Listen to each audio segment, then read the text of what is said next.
Ampang about exactly that, about UN peacekeeping force to enforce the bringing in of aid into Gaza. So, ladies and gentlemen, we have just about another 5 minutes before we end this session. I apologize for not being able to ask to read out all your questions. I've been receiving close to 100, I would expect. So due to the limit of time, we've not been able to go through each and every one of them, all of them very interesting, very pertinent questions. But before I end, I'd like to just ask if our panel would like to say, to give any closing remarks before we finish up. Dennis, anything? Well, while the others are thinking, let me ask that Malaysia take leadership in the ASEAN group and the associate members of ASEAN, which I think includes now China, Japan and others, to follow the sort of approach that Malaysia has shown in Southeast Asia. The courage, raising of money, relatively small country, going out there, playing R2P, you might say, against the might and terror that Israel provides. ASEAN, I think, has some very important players, and this would be a very significant expansion of Malaysian initiative.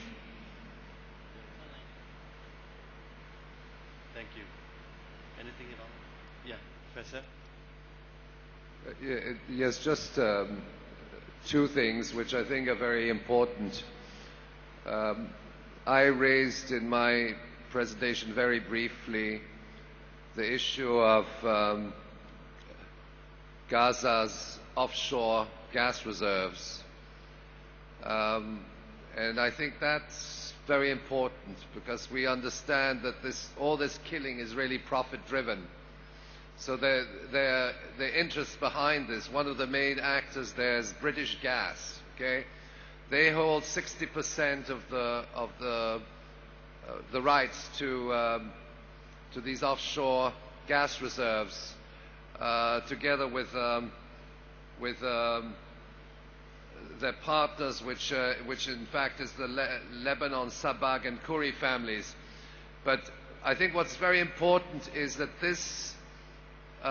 these reserves they belong to the Palestinian people. They have to be developed by the Palestinian people, and that the issue of territorial waters is absolutely fundamental, because this is stealing. It's not simply a war of criminality and of killing men, women and children. It's the destruction of an entire economic system, and the rights, the livelihood of people is based on the control over their resources. So that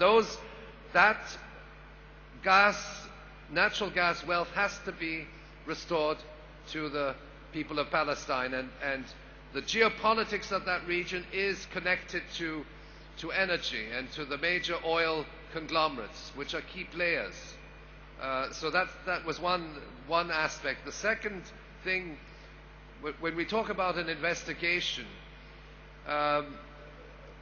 whoever will be entrusted with investigation on the operation directed against the Freedom Flotilla, we must start within Perdana to collect the information, to establish the data banks of the videos, the testimonies and so on, so that when an investigation, a real investigation is forthcoming, we can support that process and establish the record and establish the history.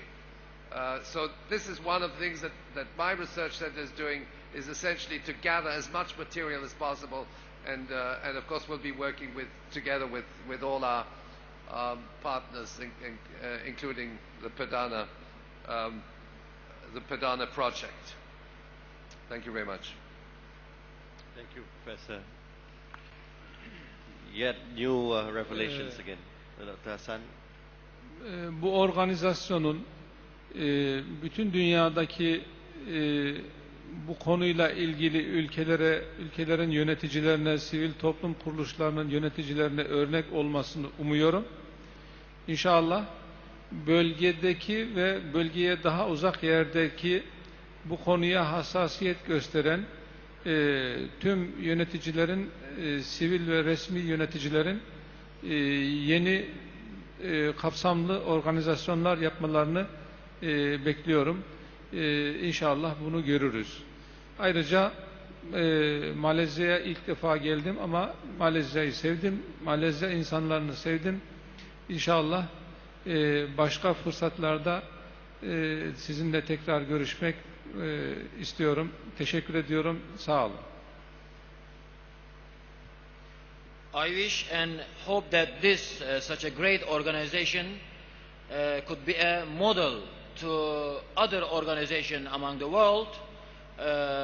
Those who are taking this kind of activities as a sensitive activities, those who have a sense of humor and humanitarian activities, hopefully become an example and model to others. And personally, I first time came to Malaysia and really like Malaysia. Hopefully we will continue our relationship and would like to thank you all. Thank you. Thank you, Dr. Hassan. Jenny, would you like to say something? Can I just say on behalf of the Irish, and certainly the Irish on board the Rachel Corrie, a thank you to yourself, to Perdana, to Malaysia, and to the 6 Malaysians who are on board the Rachel Corrie with us. It was an honour and a privilege to work and travel alongside you. I hope that Malaysia and Ireland have a long and strong relationship in the future. Thank you. Thank you very much. Ashwat? Okay, first of all, I guess there will be time we will feel a bit bored because we will listen to the same thing again and again. But we have to understand this is an ongoing process, this is an ongoing mission, so we have to go for it. Like I said, in my first statement after my release, I felt the 6 decades conflict between Palestinian and Israel in just 28 hours. But for them, in Palestine, in Gaza, every day for them is Shabra Shatila tragedy. Every day for them is Nakba tragedy. So we have to help them, even though from far. So let's do it together then. Thank you very much. Thank you, Ashwat. I see a gentleman standing there, so before we end, we'll just allow one statement from the gentleman before we close. Datuk Chairman, my name is Datuk Radwan bin Haji Muhammad Taib. I am from Persatuan ex-BBMB. I just want to ask about the ICJ, because there was a discussion just now from the gentleman in front about the investigations and whatnot. Now, these investigations ultimately will lead to referral to ICJ. So, is the referral to ICJ doable or not? Thank you very much. Yes, the question is it feasible to have Malaysia or Ireland or ASEAN or a group of countries take, I take it, Israel to the International Court of Justice, which is, as I said before, the intergovernmental entity to prevent violations of international law, the UN Charter, and so on. Given the experience of taking countries like Israel, and I'm thinking of the United States, they have been taken to the International Court of Justice by Nicaragua.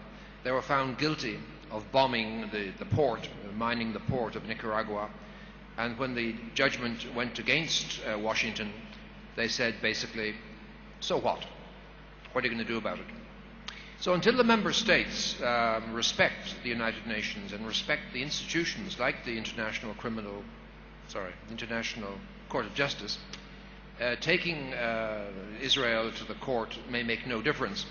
But it is a political signal, a signal to Israel that I would expect the vast majority of the member states of the General Assembly, which is totaling about 192, are absolutely opposed to